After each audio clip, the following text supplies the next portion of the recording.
In this episode, some really bad protective wrapping, refitting my homemade luggage, removing the indicators and where I get my auxiliary power from. I bought some film off Fleabay.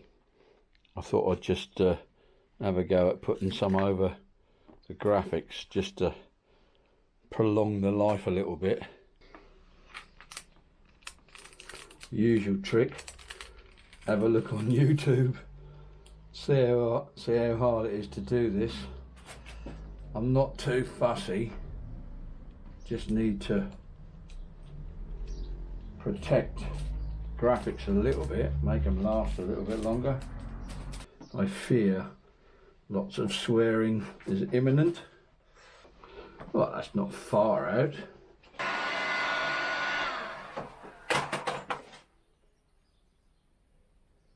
That's all it's going to get, a little bit over the graphic there. Kevlar look-alike here, just to stop the scratching on the boots. And a bit more Kevlar on the toolbox. And I've given up with this bit, far too hard. Oh man. And I've done this bit. So now on the 250, I had a luggage rack either side. But I'm thinking maybe I'll put it back on this side just to keep that. That's not much to modify really. But the other side, because I'm going to keep the other side standard, I think I'm going to wrap the heat shield on there, and that will be probably sufficient to support them bags. They're not adjusted for this bike by any means. So I thought I'd have a go at wrapping this side. Right, so that's that wrapped. It's not brilliant, but at least I can throw a bag over there now and then put my bracket on the other side. Wrap that side, put the rack back on this side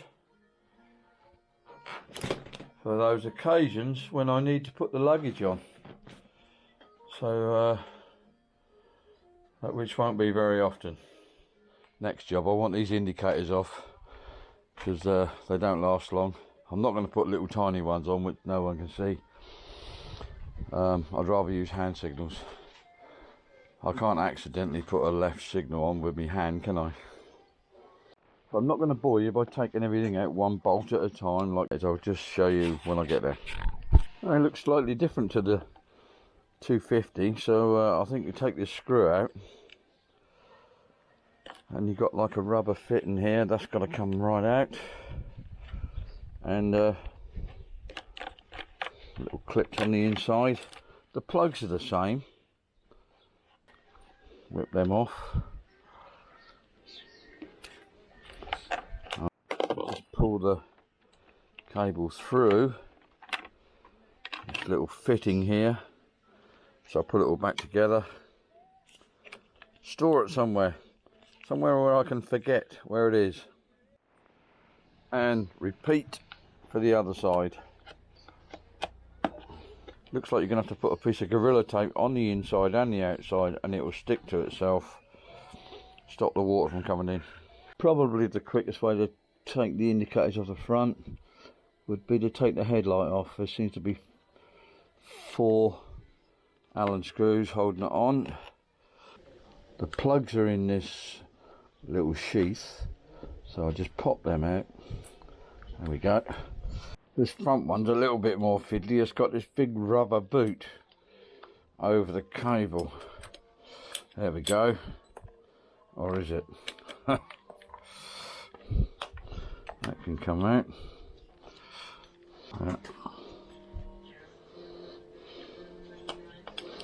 The rest will go through the hole. Ka-ching!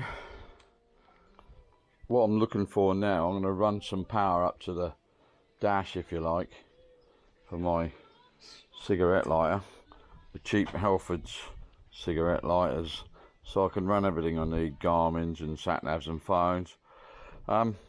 On the 250, the power supply was in here, and it was a red and black wire.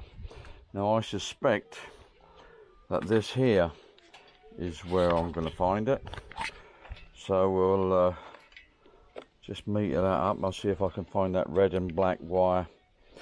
Yeah, I reckon that's it. So let's meter that up now. The power's off.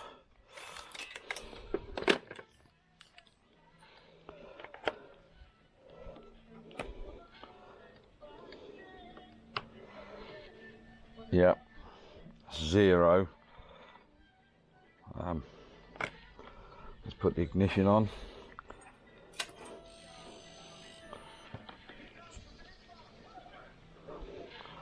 Try it again.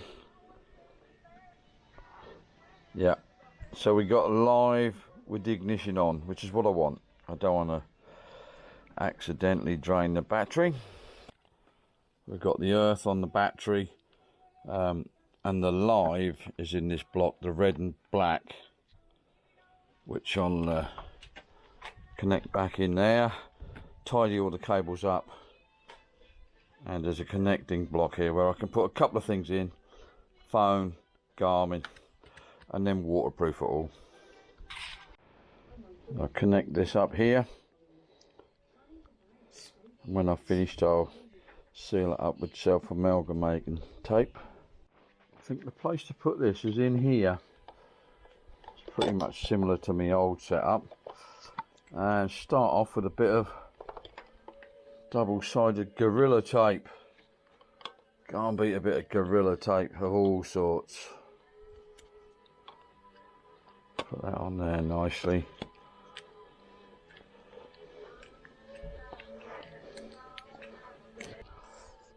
Should be alright. Right, quick test. Positive is the centre, negative is the outside. Yeah. So we're all ready to go. Mainly use the Garmin really. The Garmin's so much better. So quite often I'll ride with the Garmin, probably down like at 200 yards, and this one kind of close to a mile, so you can get a view of what's coming up.